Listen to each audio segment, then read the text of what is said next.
Ouvert en janvier 1966, l'IMP L'Espoir de l'association AFPEI doit rapidement s'adapter à l'augmentation du nombre d'enfants 6-16 ans et à leurs besoins. L'IMPRO, Institut médico-professionnel, va se créer la même année.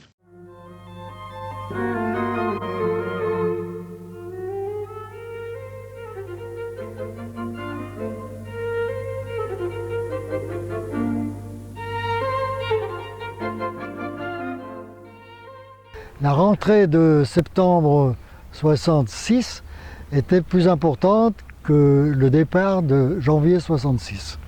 Donc les enfants avaient presque plus que doublé, elles avaient triplé. On est monté jusqu'à 83 enfants à l'IMP et l'IMPRO. Alors après, il y avait du ramassage, il y avait plusieurs voitures. Et puis j'ai commencé à embaucher des éducateurs, des vrais diplômés. Enfin, en 65, il n'y en avait pas beaucoup de diplômés. Le diplôme d'éducateur est arrivé en 71, si j'ai bonne mémoire. Mais il y avait des gens diplômés quand même d'autres diplômes. On avait des jardinières d'enfants, ce qu'on appelait à l'époque des jardinières d'enfants. Maintenant, on appelle ça des éducateurs de jeunes enfants.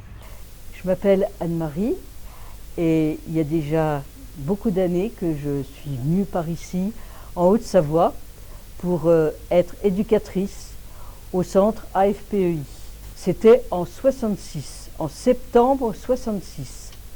Je suis restée éducatrice jusqu'en juin 70.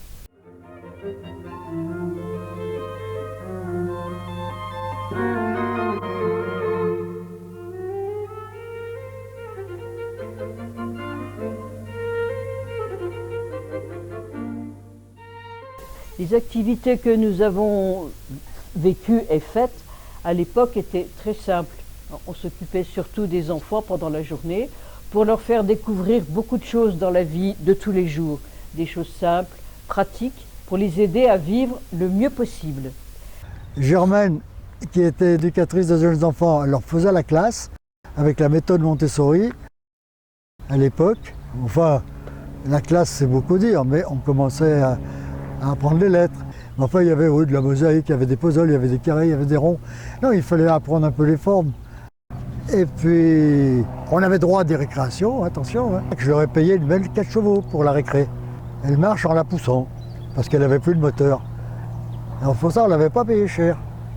On avait bien trouvé à la casse. Enfin, il y avait les freins qui marchaient encore.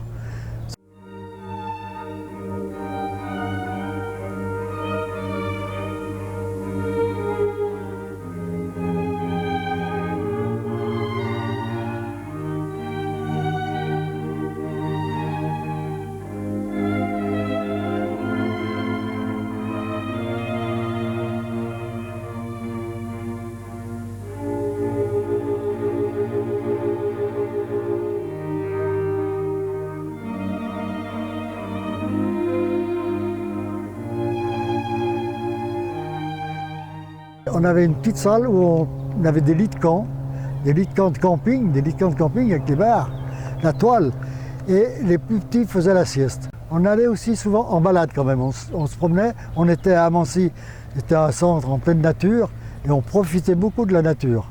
Ça aussi, on en a bien profité. Bon, il y avait le repas de midi, bien sûr, et puis après, les gens arrivaient à 8h30 le matin, midi, et à 4h, les gens venaient chercher, les parents venaient chercher. Donc la journée était bien remplie.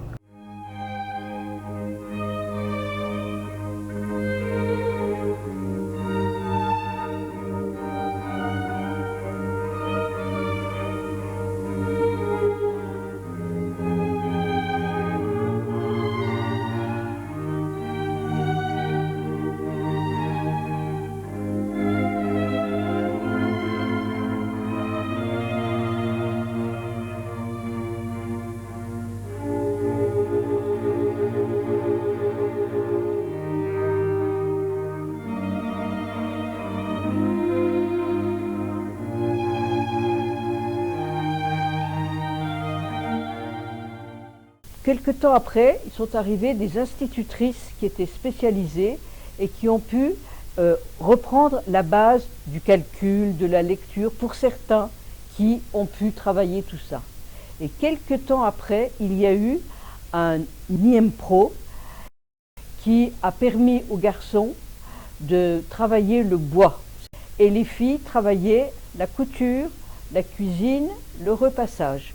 Mais au départ, c'était plutôt la vie en groupe, c'était la vie sociale, l'apprentissage de la vie ensemble et de la propreté. On a eu René Laverniat qui était un moniteur d'atelier. Donc lui, son métier, c'était menuisier. Il n'était pas éducateur. Au départ, j'ai une formation d'ébéniste. On m'a fait part de besoin d'une personne connaissant le travail du bois, pour travailler quelques adolescents à l'IME. Il y a eu la création, si vous voulez, de l'IM Pro, là aussi avec des ateliers plus importants, avec des techniques plus avancées dans le cadre des activités, avec un atelier bois, un atelier ferronnerie et un atelier de couture et ménage. C'est encore l'époque pour les filles et les garçons où on dissociait les activités.